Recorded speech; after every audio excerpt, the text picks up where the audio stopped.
On exercise 4, given A at 2, -12 and B at 12, 8, find the coordinates of the points that divide segment AB into fifths. To start ourselves out, I'm going to sketch a little picture of our segment. And you don't have to worry about actually putting it in the coordinate plane. Here's going to be point A.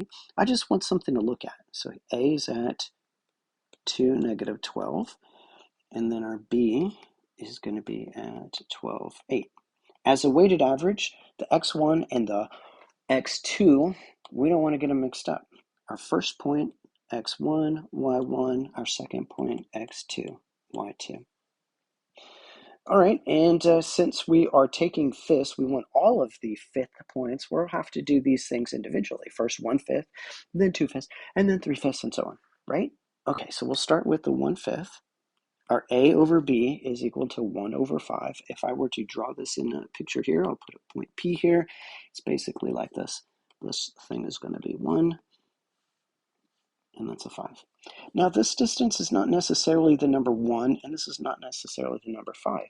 It would just reduce to 1/5. So it's possible that this is 2, and this whole thing is 10, but it still reduces down to the fraction 1/5, 1/5. All right, so when we're done with the partitioning formula, our answer, what should it look like? It should look like an ordered pair, just like points A and point B. So I'm going to start this by putting a set of parentheses here as a reminder. And then we know that we're going to take some sort of weighted averages, so we're going to have some fractions. And as far as the fractions go, since we're taking fifths, we must be dividing by 5. So I'm going to put these 5s down. Awesome. Okay. And now let's focus on the x-coordinates first, just the x-coordinates. So my first x-coordinate is 2, and my second x-coordinate is 12. And it's going to have some sort of weighted average here. So I'm going to start with my number 2 plus something times our number positive 12. Remember, don't mix up x1 and y1 together in the same coordinate. It's x1 and it's x2. All right, and now let's figure out what our weights are. Remember that the top number A is the thing that's going to go on the second x-coordinate, the x sub 2. That's the number 1 for us. And what about the other weight? The other weight is the difference between the bottom and the top. So 5 minus 1 is 4. It gives us a 4/5 left over. So that weight is a 4. Now for the y-coordinate, the weights and the denominator are going to stay exactly the same. The only thing that's going to change is going to be our, instead of having x-coordinates, we're going to have our y-coordinates of -12 and 8. So here's what it's going to look like. 4 times our first y-coordinate is -12 plus 1 times our second y-coordinate, which is 8. And now we just got to simplify here. So at first, we've got an 8, and then we have a 12 for a total of 20. 20 divided by 5 is 4. And then for the 4/5 point, no, it's still 1/5 point, but just for the y-coordinate, we have 4 times -12 gives us a -48, and then a positive 8. That's a total of -40. -40 divided by 5 is a -8. -8. Now notice that I'm getting integer answers for my x-coordinate and the y-coordinate. And don't expect that in general. Like if we're dividing stuff by 5, we're not always going to go in evenly. The 5's not always going to divide evenly. So expect to sometimes have fractions. The reason why this doesn't have fractions is because I made it up. I made it so it was nice and neat so that we'd have an easy problem to learn from. All right, now, next up, let's do the 2/5 point. So for the 2/5 point from the 1/5 point, the x's and the x-coordinates and the denominator, the y-coordinates and the denominator are just going to carry straight down. The only thing that's going to change are our 2 weights for both of these. So as far as a template goes, our first one pretty much set up the whole entire thing for us. So it's going to look like this, 5's on the bottom, 5's on the bottom, and then we're still going to have, our x-coordinates of a 2 and a 12 and a negative 12 and an 8. We just got to figure out what our new weights are supposed to be. So on the 12, the x-coordinate, it gets the top number of 2, just like always. So it's a 2 times that, with a plus sign in between it. And the weight that's left over, 5 minus 2, gives us a 3 for the x1. So now carry those weights over to the y-coordinate. So it is a 3 times negative 12 plus a 2 times 8, and then just simplify here. So let's see, what do we got? We got a 6. We have a 24 for a total of 30. 30 divided by 5 is 6. And then a 3 times negative 12 gives us negative 36. 2 times 8 gives us a positive 16. Adding those together gives us 20. 20 divided by 5 is 4. Nice, neat whole numbers. Ooh, nice. All right, and let's do 3/5. 3/5. Again, the pattern is going to remain the same. The only thing that's going to change are our weights. As a matter of fact, for the 3/5, the only thing that's going to change here is that the 3 and the 2 are going to swap positions because our A value is a 3, and that's going to go with the x2 and the y2. And then the piece that's left over is 2, and it's going to go in front of the x1 and the y1. So they're just going to swap positions. So this one is going to be a 3, not a 3. I said swap. Swap. Okay, so 2 times 2, 3 times 12 over 5. And then again, swap the weights for the y-coordinate. It'll be a 2 times negative 12 and a 3 times 8, all over 5. Neat. And then when we simplify here, we have a 4.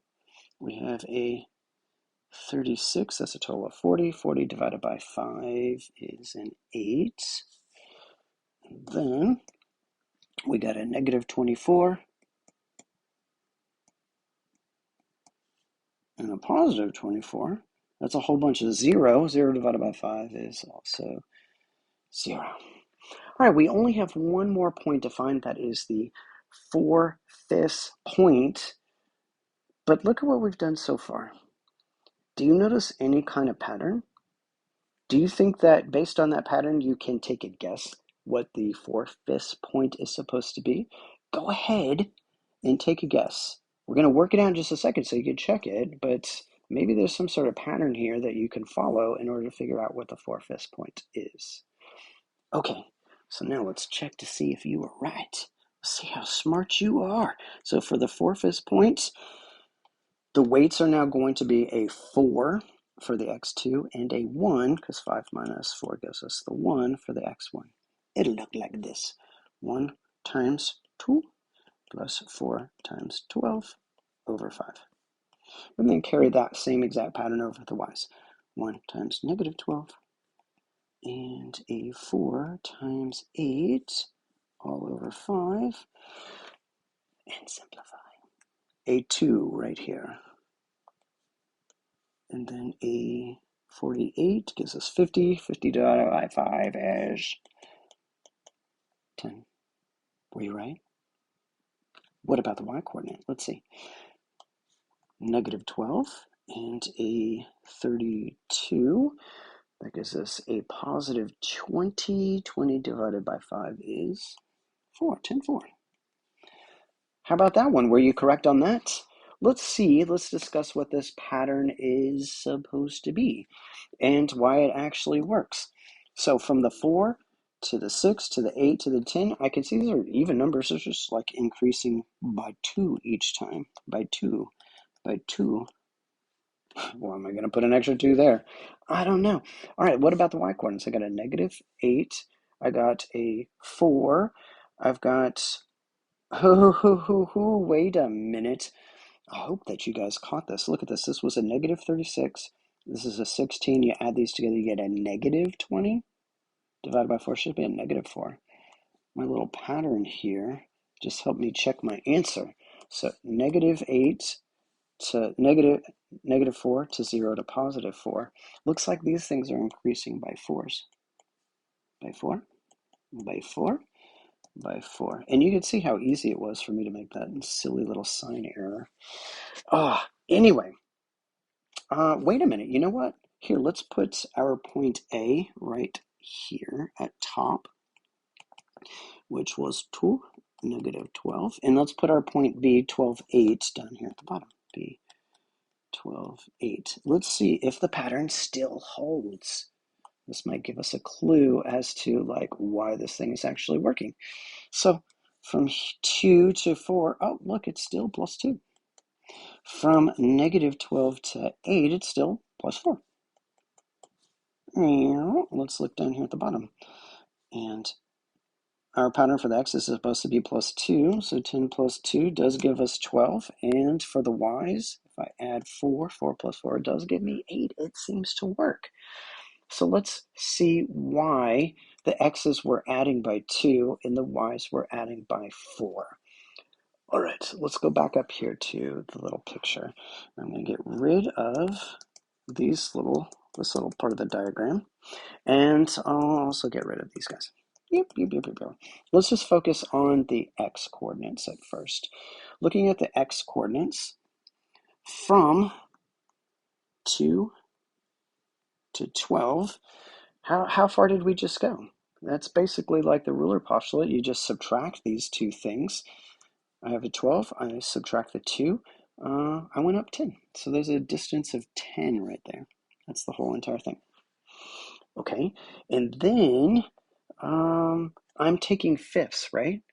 If I'm taking fifths, if I have the whole thing that's supposed to be 10, and I divide that thing by 5, I get 2, which means that your x increments have to increase by 2 so that the whole entire distance of 10 is covered in 5 pieces.